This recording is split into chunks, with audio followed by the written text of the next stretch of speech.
left to Oakland's Jack London Square and arrived just in time to see a passing southbound UP auto rack.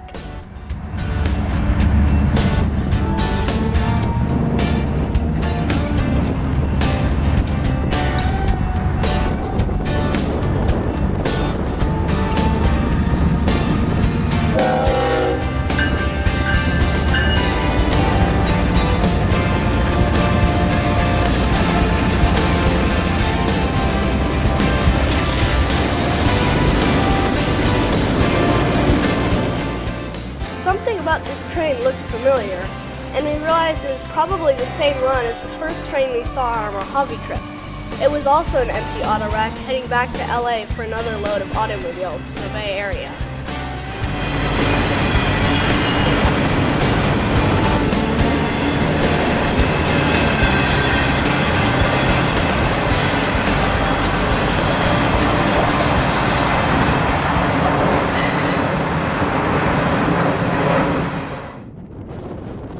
Our next stop was the Port of Oakland, which on a weekday would be packed with trucks picking up containers to distribute to the rest of the country, but on a weekend was deserted. The locomotives in the BNSF yard were resting as well, including a remote-controlled GP50 still in Burlington Northern paint scheme and a couple of BNSF road units idling by the engine shop.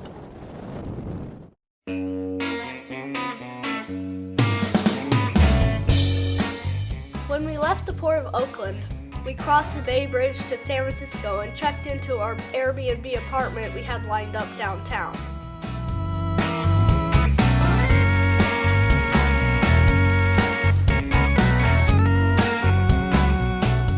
From the 32nd floor, we had an excellent view of the Embarcadero and the Muni streetcars that run along it.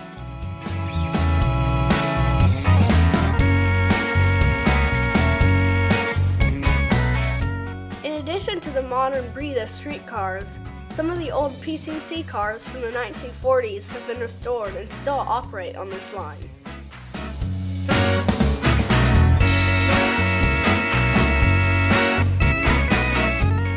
That night we took the Judah train out to the Inner Sunset District for dinner at UC Sushi, and in the morning took a tour of AT&T Park where the Giants play baseball.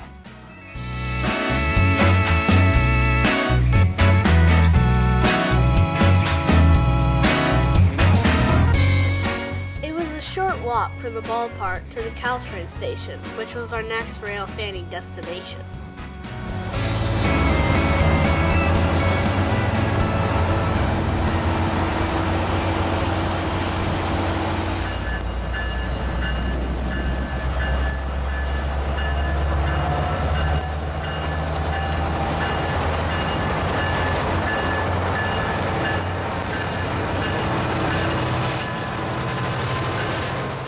Caltrain provides commuter service between San Francisco and Gilroy, helping over 60,000 people get to work and back every weekday. Since this was a weekend, it wasn't as crowded, but we arrived just in time to see a Baby Bullet Express train depart for San Jose, and for it to start raining.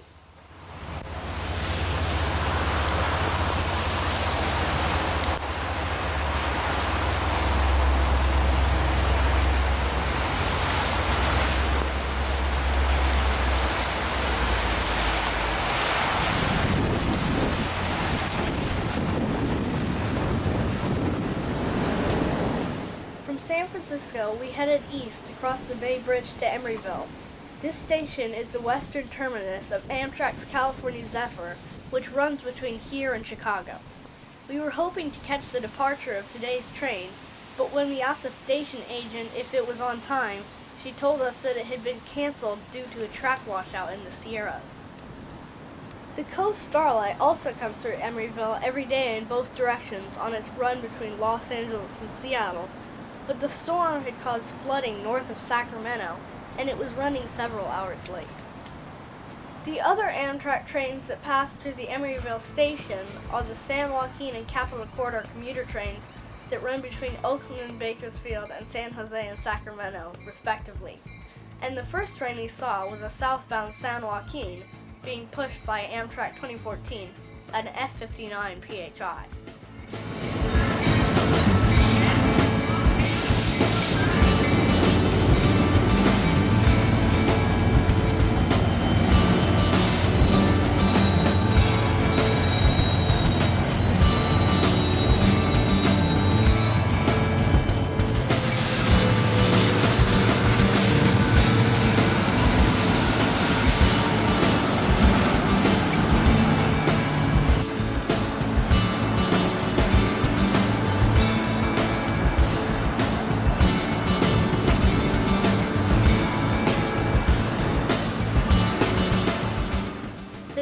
train to pass through was a southbound Capitol corridor, which was being pulled by Amtrak 75, a P-42 DC.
We didn't see any more trains in Emeryville, but we did catch the pass of a Union Pacific track maintenance truck heading north on the rails.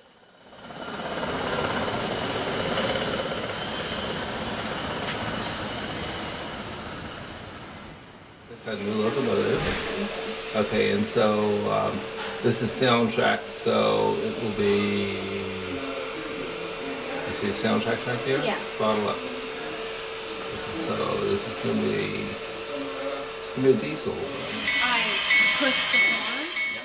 Our final destination on this railfanning adventure was the Carquinez Model Railroad Society in Crockett, California, where Randy Hall had invited us to bring our own DCC sound-equipped locomotive to run on a layout. Okay, good. Now go for it.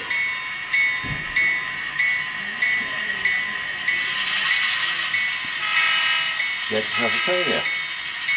Okay. So we're going to pick up some more cars, okay? Okay. And then you can take it around layout.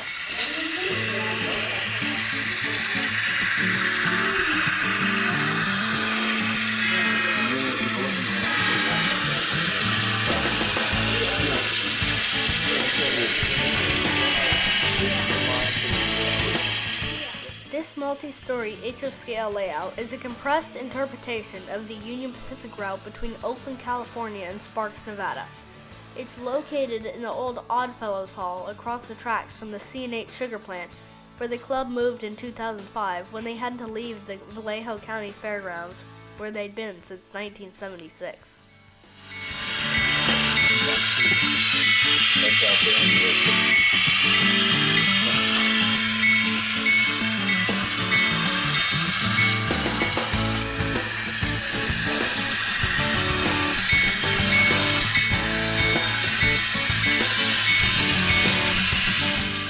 While our train does some switching in Crockett, let's follow the tracks east to the end of the line in Nevada.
As we watched our GP38 run light through Davis, it reminded us of the GP40 we saw the previous day at Niles Junction, and it seemed to bring this adventure full circle.